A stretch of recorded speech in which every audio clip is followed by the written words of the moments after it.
सकाळी 6च्या अलार्मने कांताची झोप चाळवली. उठायचा खूप कंटाळा आला म्हणून तशीच डोळे मिटून बेडवर पडून होती.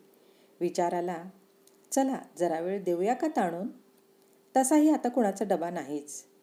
नवरा 8 दिवसापूर्वीच निवृत्त झाला. 4 महिने झाले मुलीचे लग्न होऊन. आणि मुलगा, तो पुण्याला असतो नोकरीनिमित्ताने. वर्ष झाले. तेवढ्यात कमलेशची आरोळी कानावर आली. किती उशीर? 6:30 वाजून गेले. बायकांनी उठायची ही वेळ आहे का? चल उठ लवकर, पटकन चहा ठेव. हरामखोर. आणि एक पाय वर करून लाथ तिच्या कमरेत मारली. कांता अंथरुणातच जराशी विहळली. थोडे आळेपिळे घेत गुमानं उठली. आपले नित्यक्रम आटपत होती. तेवढ्यात कमलेश पुन्हा तिच्याजवळ आला. झाला का चहा? तुला माहीत आहे मला उठल्या उठल्या चहा लागतो. कांता जरा रागातच म्हणाली, हो हो, चांगले माहिती आहे. आणि मी ठरवले तरी तुम्ही विसरू थोडी देणार आहेत. पण मी म्हणते, आता ऑफिसला जायची घाई नाही. मग एखाद्या दिवशी झाला उशीर तर काही बिघडते का? आणि एवढेच आहे तर घ्यायचा ना 1 कप करून. कांताचे हे उत्तर ऐकून कमलेशचा पारा अजूनच चढला. नवऱ्याला उलट उत्तर देतेस? तुझ्या मायबापाने हेच शिकवले का? आज सकाळी सकाळी कांताची पण सटकली. मनातच म्हणाली, मला तर वाटते आता तर अजूनच साठी आणि बुद्धी नाठी होणार दिसते या माणसाची. आणि जरा जोरातच म्हणाली, हे बघा, माझे जे काय करायचे ते करा. पण सकाळी सकाळी माझ्या आईवडिलांचा उद्धार केलेला मला चालणार नाही. सांगून ठेवते. माझा बाप वरसुद्धा गेला तरीही तुमचं बाप पुराण संपत नाही. सतत उद्धार. आणि त्याच्या पुढ्यात चहाचा कप जरासा आदळलाच. मनातल्या मनात म्हणाली, ढोसा एकदाचा. तो जरा खुनशी नजरेने तिच्याकडे कटाक्ष टाकून पाहत राहिला. जशी ती मागे वळली, मागून जाऊन ताड ताड तिच्या पाठीत बुक्क्या मारायला सुरुवात केली. वरून तोंडाचा पट्टा चालूच. एकदम थर्ड क्लास खानदान आहे तुझं. पुन्हा त्याने खानदान काढले. जशी ती मागे वळली, कमलेशने तिच्या गालावर सटासट चापट्या ठेवून दिल्या. दोघांची चांगलीच जमली. कांता आज इरेलाच पेटली होती. तिने सारे बळ एकवटून कमलेशचे दोन्ही हात घट्ट पकडले. म्हणाली, खबरदार माझ्या अंगावर पुन्हा हात टाकला तर. आज ती माघार घ्यायला तयारच नव्हती.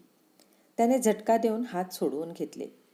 कमलेशचा पारा अजूनच वाढला आणि त्याने लाताबुक्कीने कांताला मारायला सुरुवात केली. बिचारी कांता एका लांडग्यापुढे हतबल झाली होती. तिच्या नाकातोंडातून रक्त बाहेर पडत होते. पण तिने हार मानली नाही. सारे बळ एकवटले. एक जोराचा धक्का कमलेशला दिला. तो जरा लांब फेकला गेला. तेवढ्यात तिने दार उघडले आणि दाराबाहेर जाऊन त्याला ठणकावून सांगितले, मी पोलीस स्टेशनला तुझी कंप्लेंट करायला चालली आहे. खूप सहन केले, आता नाही. आणि बिना चपलीची रात्री घातलेल्या नाईट गाऊनवर तिने तडक पोलीस स्टेशन गाठले. कांताने पोलीस स्टेशनला जाते म्हणाल्याबरोबर कमलेशने आपले डोके भिंतीवर आपटायला सुरुवात केली. म्हणाला, मीच पोलिसांना सांगणार माझ्या बायकोने मला मारहाण केली म्हणून. बघच तू, तुला कसा लटकवतो ते. त्याला वाटले आपल्या या धमकीला कांता घाबरेल आणि माघारी फिरेल. पण कांता आता त्याला बदणार नव्हती. तिचा निर्णय पक्का होता. काही झाले तरी तिला कमलेशला धडा शिकवायचाच होता. तिच्या निर्णयावर ती आज ठाम राहिली. पुन्हा एकदा म्हणाली, कमलेश तुला धडा शिकवणारच. आता माघार नाही. खूप सहन केले मी आणि माझ्या लेकरांनी. आणि तिने पोलीस स्टेशनची वाट धरली. वाट चालताना तिच्या डोळ्यासमोर कमलेशसोबत लग्न झाल्यापासूनच्या सर्व आठवणी ताज्या झाल्या. लग्न करून कमलेशच्या घरात आली. सासर विदर्भातले आणि माहेर मुंबईजवळच टिटवाळा. नोकरीच्या निमित्ताने कमलेश मुंबईत राहायला आला. जेवणाची आबाळ व्हायला लागले. कमलेशची आई म्हणाली, लग्न करून टाक. खाण्याचे आबाळ नको आणि घराला पण घरपण राहते. नाहीतर तुम्ही पोरं घराचा पार उकिरडा करून ठेवता. त्याच्याच ओळखीच्या एका नातेवाईकाने स्थळ सुचवले. कमलेशने मुलगी आधी मित्रासोबत जाऊन पाहून घेतली. मुलगी छानच होती. कमलेशने आईवडिलांना बोलावून घेतले. पुन्हा रीतसर मुलगी बघण्याचा कार्यक्रम झाला. कमलेशला मुलगी पसंत होतीच. त्याच्या आईवडिलांना सुद्धा मुलगी पसंत पडली. दोन्ही घरचे होकार आले. लग्न ठरले. कमलेश मुळात खूप काटकसरी. त्याने आधीच सांगून टाकले, लग्नावर नको तेवढी पैशाची उधळपट्टी केलेली मला चालणार नाही. त्यामुळे साधेपणाने लग्न पार पाडले. आपला नवरा किती समजूतदार आहे. आपल्या आईवडिलांना लग्नात आवाजवी खर्च करू दिला नाही. याचा कांताला खूप अभिमान वाटत होता. लग्न झाले आणि कांता कमलेशचा संसार सुरू झाला. लग्न करून आल्यावर कांताला कमलेशच्या काटकसरीने वेगळेच अनुभव यायला लागले. दिवसभर पंखा चालू ठेवायचा नाही. जिथे गरज तिथेच लाईट लावायचा. उगाच लाईट लावून पंखा लावून बसायचे नाही. रात्री 10 वाजेपर्यंत लाईट बंद झालाच पाहिजे. TV उगाच बघत बसायचे नाही. लाईट बिल एक आकडा देऊन ठेवला होता. त्याच्या पुढे जाता कामा नये. खूप अवघड होते सारे. कांताला सुरुवातीला हे खूप जड जात होते. तरीही स्वतःला समजावून सांगत होती, सुधारेल एक दिवस तो. एक दिवस कळेल त्याला त्याची चूक. तेवढ्यात तिला बाळाच्या आगमनाची चाहूल लागली. कांताला खूप आनंद झाला. तिला वाटले, आता तरी आपल्या नवऱ्याच्या स्वभावात फरक पडेल. त्यात तिला दिवस गेले ते गरमीचे दिवस होते. तिला 3 महिने खूप उलट्या होत होत्या. पण पंखा लावायची सोय नव्हती. कांता म्हणायची, अहो मला गरमीने खूप घाबरल्यासारखे होते. म्हणून जरा वेळ लावला तर म्हणायचा, लाईट बिल तुझा बाप भरणार आहे का? आणि जगात काय तू एकटीच गरोदर आहेस व्हय? ज्यांच्या घरात लाईट नाही अशी कितीतरी लोक आहेत. त्यांना नाही गरम होत का? आपल्याला सगळं मिळालं म्हणून इतके चोचले? बिचारी कांता गुपचूप गरमीत सडत बसायची. एकदा इतके करूनही लाईट बिल फक्त 50 रुपये जास्त आले. कमलेशने मात्र घर डोक्यावर घेतले. त्यानिमित्ताने तिच्या बापाचा आणि अख्ख्या खानदानाचा उद्धार करून झाला. ती फक्त इतकंच म्हणाली, अहो खूप गरम होतोय. त्यात तुम्ही दार पण उघडे ठेवू देत नाही. सेफ्टी डोअर आहे ना? मग आतील दार उघडे ठेवले तर बिघडते कुठे? बापरे, त्यावरूनच पण बिचारीला किती ऐकवले. नवऱ्यासोबत उद्धट वागते? नवऱ्याला उलट उत्तर देतेस? तुझी आई तुझ्या बापाला असेच बोलते का? असे बरेच काही. कधी लाथ, कधी बुक्की, हे आता तिला नेहमीचेच झाले होते. त्यातल्या त्यात ती पोटातल्या बाळाला काही इजा होऊ नये एवढी जपत होती. एकदाचा 9वा महिना लागला आणि ती बाळंतपणासाठी माहेरी आली. तिची आई आणि वहिनी तिचे छान डोहाळे पुरवत होत्या. खूप आनंदी होती कांता. मुख्य म्हणजे मनसोक्त TV आणि पंख्याची हवा खात होती. 9वा सरला आणि कांताने एका गोंडस बाळाला जन्म दिला. 3 महिने माहेरी राहून बारसे करून कांता पुन्हा घरी आली. मुलगा झाला. कमलेश बाप झाला. पण त्याच्या स्वभावात काडीचाही फरक पडला नाही. उलट एकदा तो बाळाला बघायला टिटवाळ्याला गेला. बाळ मस्त पाळण्यात पंख्याची हवा खात झोपले होते. कमलेश हळूच त्या रूममध्ये गेला. पंखा बंद केला. कांता म्हणाली, अहो हे काय करता? आत्ताच झोपला तो. पंखा बंद केला तर लगेच उठेल. तर चिडूनच म्हणाला, तूच त्याला वाईट सवय लावतेस. इथे आल्यापासून नुसती पंख्याची हवा खात असेल. पोराला पण तीच सवय लावली. कोण भरेल इतकं बिल? आता यायच्या आधी या सगळ्या सवयी बंद कर, नाहीतर तुझं काही खरं नाही. आणि तिथेच तिच्या गालाला एक चिमटा काढला. बिचारी कांता फक्त गाल चोळत बसली. कांता घरी आली, पण तिचं बाळ मात्र गरमीने हैराण होत होते. रडून रडून आकांत करायचा. पण कमलेश बदला नाही. हळूहळू बाळालाही त्याची सवय झाली. खरं तर जेव्हा घरात दोघेच मायलेक असायचे तेव्हा कांता बाळाला म्हणायची, धीरज बाळा, जरा धीराने घे. गरमीत झोपायची सवय कर. नाहीतर बाबा उगाच आईला मारतात. तुला चालेल का? बाबांनी असं छोट्या छोट्या गोष्टीसाठी आईला मारलेलं. 3 महिन्याचे ते बाळ. पण आपल्या आईच्या बोलण्यावर हुंकार भरायचा. जणू म्हणायचा, आई तू काळजी करू नको. मी झोपतो बिना पंख्यात. मला नाही चालणार असं छोट्या छोट्या गोष्टीत माझ्यासाठी माझ्या आईने मार खाल्लेला. आणि गोड हसायचा. कमलेश बाप होऊन सुद्धा त्याच्यात काही बदल झाला नव्हता. उलट बाळ आले तर खर्च वाढला. तर इतका खर्च कसा होतो? काटकसर कर, खुसपट काढून भांडायचा आणि मग मारहाण करायची. हे चालूच होतं. अशीच 2 वर्षे उलटून गेली. पुन्हा कांताला दिवस गेले. खरं तर तिला बाळ नको होते. पण कमलेश ऐकायला तयारच नव्हता. ठेवले मग. कमलेश म्हणाला, तू बाळंतपणाला माहेरी जा. कांताने निक्षून सांगितले. रीतीप्रमाणे पहिले बाळंतपण मी माहेरी आईकडे केले. आता काही झाले तरी मी माहेरी जाणार नाही. तुम्ही तुमच्या आईला बोलवा, नाहीतर माझी आई येऊन करेल. कांताने मुद्दाम माहेरी जायचे टाळले. कारण जर ती माहेरी गेली तर कमलेशचे चांगलेच फावणार होते. त्याचा बाळंतपणाचा खर्च वाचणार होता. शेवटी नाईलाजाने कमलेशने त्याच्या आईला बोलवायचे ठरवले. पण त्याच्या आईने फक्त 1 महिना थांबेल असे स्पष्ट सांगितले. ठीक आहे, 1 महिना तर 1 महिना. तसेही 1 महिना खूप झाला आराम करायला, असे कमलेशचे मत होते. 9वा सरत आला. कमलेशची आई आली. 2च दिवसात कांता बाळंत झाली. त्याची आई 4 दिवसाच्या वर कधीच त्याच्याकडे राहायला आली नव्हती. तोच सणावाराला गावी जायचा. पहिल्यांदा ती महिनाभर लेकाकडे कामानिमित्त आली होती. आपल्या मुलाच्या अशा विचित्र स्वभावाचा अनुभव रोज घेत होती. त्याची आईसुद्धा त्याला खूप समजावून सांगायची. अरे कोळी बाळंतीन ती, नको सारखी कटकट करू आणि अंगावर हात उगारू. अरे सहनशक्तीला पण मर्यादा असते रे बाबा. अरे तू माणूस आहेस का हैवान रे. अरे तिची नाही, निदान स्वतःच्या मुलाची आणि त्या लहान पोरीची तरी काळजी घे. कसला माणूस रे तू. पण त्याच्या वागण्यात काडीचा सुद्धा फरक पडला नाही. उलट म्हणायचा, बायको मुठीत असली पाहिजे, नाहीतर फार शेफारते ती. तू नको काळजी करू, बरोबर बघतो मी तिला. 1 महिना झाला. कमलेशची आई गावी गेली. जाताना कांताची तिला खूप काळजी वाटत होती. काळजी घे इतकंच सांगून गेली. आपल्या मुलाच्या विक्षिप्त स्वभावाची तिला पुरेपूर कल्पना आली होती. पण तिचाही नाईलाज होता. त्या जाताना कमलेशला इतकेच म्हणाल्या, कमलेश सुधार आता तरी. अजूनही वेळ गेलेली नाही, नाहीतर खूप मोठा अनर्थ होईल. आणि तसेच झाले. मुलगी 7-8 महिन्यांची झाली. एक दिवस कमलेशने खूप तमाशा केला, खूप मारले आणि कांताने ते घर सोडले. माहेरी आली. माहेरच्यांना सगळे सांगितले. 4 दिवस सगळे सुरळीत झाल्यावर आई तिला म्हणाली, बाळा तुझे माहेर काही श्रीमंत नाही. तू एकटी असती तर पोटात पोट कसेही भागवले असते. पण आता तुझ्या पदरात 2 मुलं आहेत. जसे इतके दिवस सहन केलेस तसे अजून सहन कर. पण कमलेशकडे राहायला जा. पोरं मोठी झाली की तुझे सगळे पांग फिटतील. आमची सुद्धा परिस्थिती बेताचीच ग.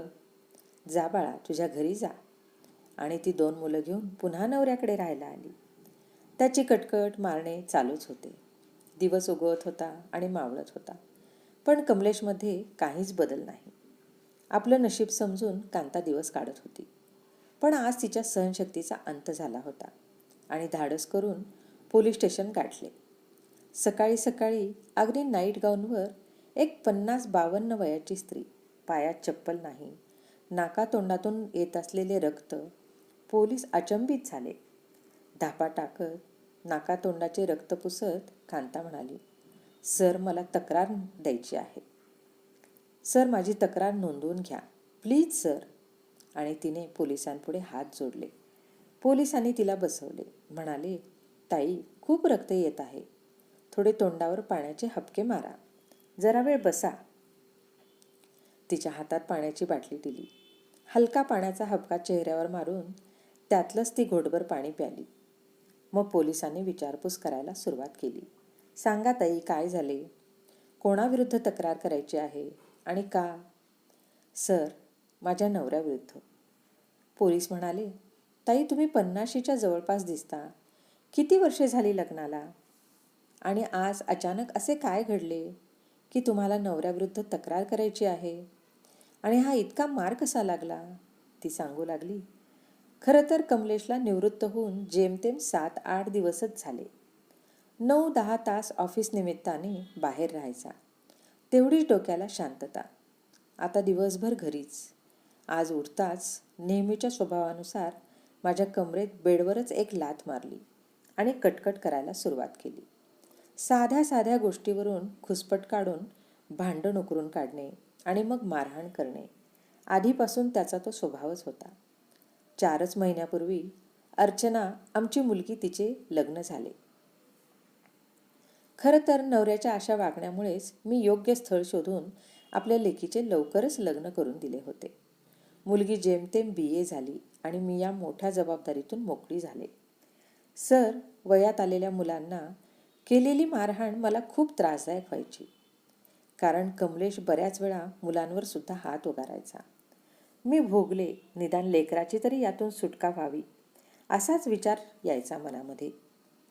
मुलगा पुण्याला नोकरी करत आहे. त्याला सुद्धा वडिलांच्या स्वभावामुळे शिक्षण अर्धवट सोडून नोकरी करावी लागली. 1-1.5 वर्ष मुंबईत नोकरी धरून नीरजने आधी आपले शिक्षण पूर्ण केले आणि आता पुण्याला आहे. सुटली लेकरं म्हणून मी खुश होती.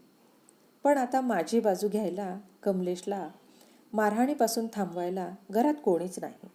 आता त्याला काहीही करायला रान मोकळेच. नेहमी कमलेशने मारायला हात उगारला की मुलं धावत यायची. माझ्या भोवती खंबीर उभी राहायची. मला वाचवण्यासाठी बिचारे स्वतः मार खायचे. आता मुलं मोठी झाली, आपापल्या मार्गाने गेली.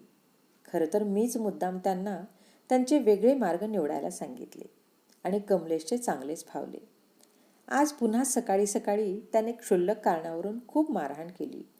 डोकं तोंड फुटलं, रक्ताची धार निघत होती आणि आज ठरवले त्याला धडा शिकवायचाच. आणि तडक इथे आले.